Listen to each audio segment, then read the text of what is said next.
Corría el año 1522. Europa se encontraba en un estado de cambio constante, un hervidero de ambiciones, intrigas y conflictos a punto de estallar.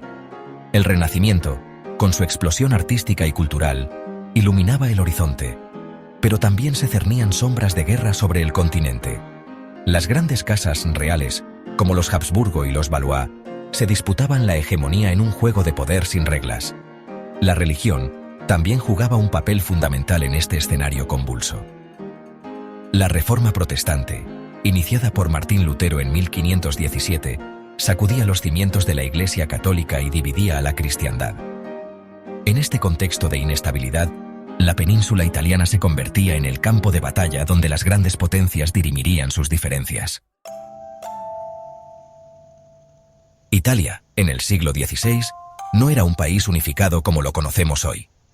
Estaba dividida en una serie de estados independientes, ricos en cultura y comercio, pero también vulnerables a la ambición extranjera. Entre ellos, Milán destacaba por su posición estratégica en el norte de Italia, controlando rutas comerciales vitales y sirviendo como puerta de entrada a la península. La posesión de Milán suponía una ventaja crucial para cualquier potencia que deseara controlar el norte de Italia. No es de extrañar, por tanto, que Milán se convirtiera en el epicentro de la lucha entre Francia y los Habsburgo, representados en este momento por el rey Francisco I y el emperador Carlos V, respectivamente. Esta batalla marcaría un punto crucial en la historia de Europa. Dos figuras dominaban el escenario político de Europa a principios del siglo XVI. Francisco I de Francia, joven, ambicioso y decidido a expandir su reino, y Carlos V, emperador del Sacro Imperio Romano Germánico, heredero de un vasto imperio que abarcaba desde España hasta América. La rivalidad entre ambos monarcas era inevitable.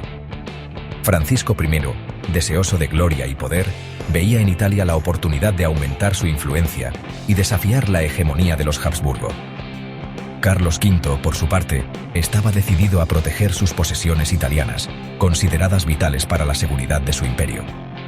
La batalla por Italia, con Milán como pieza clave, estaba servida. La tensión entre ambos líderes marcó el destino de Europa.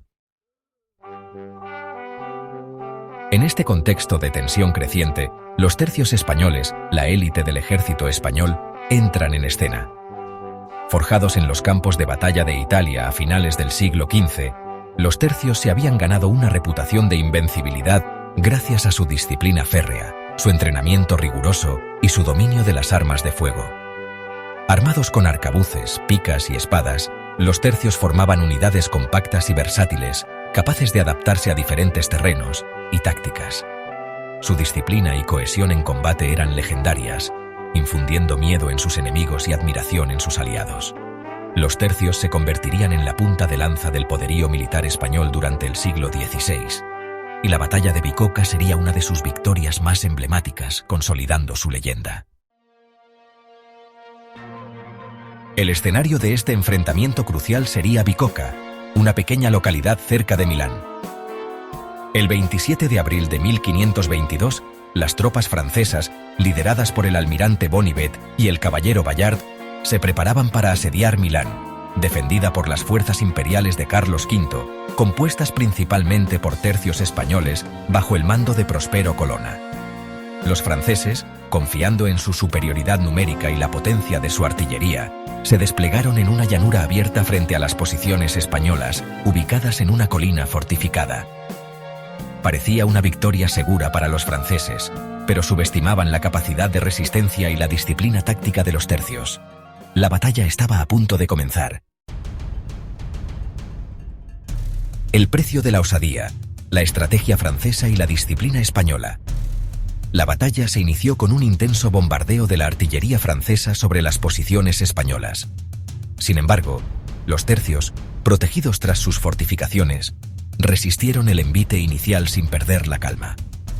Los franceses, impacientes por la falta de resultados, decidieron entonces lanzar un ataque frontal contra las líneas españolas, una decisión que resultaría fatal.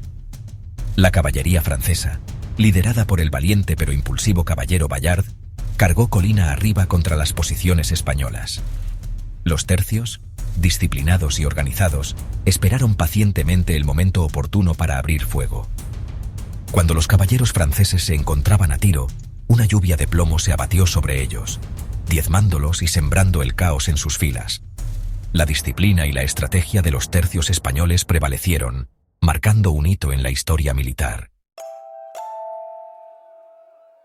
La caída del gigante.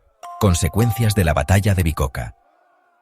La carga de la caballería francesa se había estrellado contra un muro infranqueable de acero y pólvora. Desmoralizados y con numerosas bajas, los franceses se vieron obligados a retirarse, dejando el campo de batalla en manos de los tercios españoles. La victoria en Bicoca supuso un duro golpe para las aspiraciones francesas en Italia.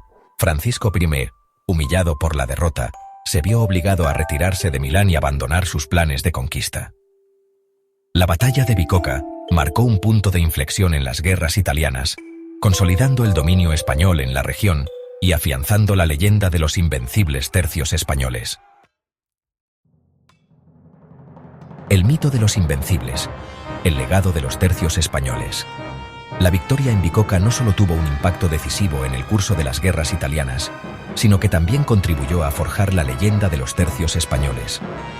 Su disciplina, su capacidad de fuego y su resistencia a la adversidad los convirtieron en el ejército más temido de Europa durante más de un siglo. La fama de los tercios se extendió por todo el continente, convirtiéndose en un modelo a imitar para otros ejércitos. Su organización, tácticas y armamento fueron estudiados y adaptados por diferentes potencias europeas, marcando un antes y un después en la historia militar. Ecos de la historia. Reflexiones finales.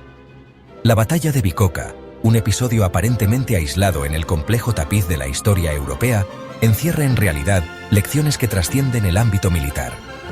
Nos habla de la importancia de la disciplina, la estrategia y la adaptación en momentos de crisis. Nos recuerda que la victoria no siempre sonríe al más fuerte, sino al que mejor sabe aprovechar sus recursos y anticiparse a los movimientos del adversario.